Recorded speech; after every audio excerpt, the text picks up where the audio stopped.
ইসমানী মির্জাপুর টি Bharat Bangladesh test প্রসঙ্গ। Cricket থেকে অবসরের সিদ্ধান্ত জানালেন সাকিব আল হাসান। আগামী মাসে ঘরের মাঠে দক্ষিণ আফ্রিকার বিপক্ষে ম্যাচ দিয়ে টেস্ট ক্রিকেটকে বিদায় জানাবেন বাংলাদেশের কিংবদন্তি এই অলরাউন্ডার। কানপুর টেস্টের আগে সংবাদ সম্মেলনে সাকিব আরও বলেন, দেশের জার্সিতে টি-20-তে আর মাঠে ফিরবেন না তিনি। ওয়ানডে ক্যারিয়ার শেষ করবেন চ্যাম্পিয়ন্স ট্রফি দিয়ে। কানপুর থেকে মমিনুর রিপনের রিপোর্ট। দীর্ঘ ক্যারিয়ারে চাপকে সঙ্গে নিয়ে চলেছেন বিশ্বের অন্যতম সেরা অলরাউন্ডার সাকিব আল হাসান। তবে গত 2 মাসের পরিস্থিতি একেবারে ভিন্ন। ছাত্র জনতা গণঅভ্যুত্থানের সময় তার নীরবতায় ভক্তদের সমালোচনা ঝড় বয়েছে। 5 আগস্ট শেখ হাসিনা সরকার পতনের পর হত্যা মামলার বোঝা নিয়ে এখন পর্যন্ত দেশে ফেরা হয়নি সাকিবের। সবশেষ শেয়ার কারসাজির জন্য 50 লাখ টাকা জরিমানা। সবকিছু মিলিয়ে চাপটা যেন পাহাড় সমান। সাকিব মনে করেছেন এটাই সেরা সময় নিজেকে ক্রিকেট থেকে সরিয়ে নেওয়ার। যদি সুযোগ থাকে, আমি যদি দেশে যেয়ে খেলতে পারি, মিরপুর টেস্ট হবে আমার জন্য লাস্ট, স্পেশালি টেস্ট ক্রিকেটে।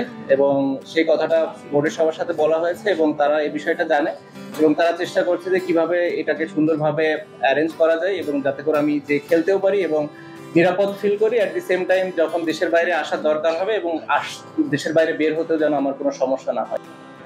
তবে কষ্ট কিংবা মান অভিমান নয়, ভেবেচিন্তে সংশ্লিষ্ট সবার সাথে আলোচনা করে অবসরের সিদ্ধান্ত নিয়েছেন সাকিব। মাঠের বাইরে সাকিব যতই বিতর্কিত থাকুক না কেন, 22 গজের উইকেটে তিনি সবসময়ই বাংলাদেশের ক্রিকেটের রাজপুত্র। টি-20-তে বাংলাদেশের জার্সিতে আর দেখা যাবে না সাকিব আল হাসানকে। ঘরে মাঠে দক্ষিণ আফ্রিকার বিপক্ষে ম্যাচ দিয়ে তুলে রাখবেন তার সাদা পোশাকটাও। আর চ্যাম্পিয়ন্স ট্রফি দিয়ে আন্তর্জাতিক ক্যারিয়ারের ইতি টানবেন বাংলাদেশের কিংবদন্তি এই অলরাউন্ডার। তাই কানপুরেই হতে যাচ্ছে বিদেশের মাটিতে সাকিবের শেষ টেস্ট।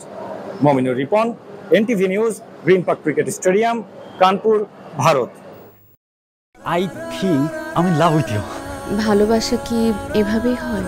ভালোবাসা এমন সব লজিকের ঊর্ধ্বে, জাস্ট ম্যাজিক। মেঘের মুলুকে তোকে নিয়ে ভেসে যেতে রাজি আছি, সব পথ ভুলে আমি তোর কিনারায় এসে দাঁড়িয়েছি। অনেককে তুমি এতদিন যেভাবে দেখেছো, এরপর থেকে তুমি সেভাবে পাবে না। তুমি কি আফসোস হওয়ার কথা বলছো বাবা?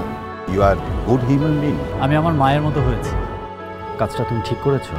আমার মনে হয় তোমার বাবা তোমাকে অনেক ভালোবাসে। মানে আব্বুর বাড়ি গাড়ি টাকা পয়সা এই সবকিছু খুব দরকার তোমার।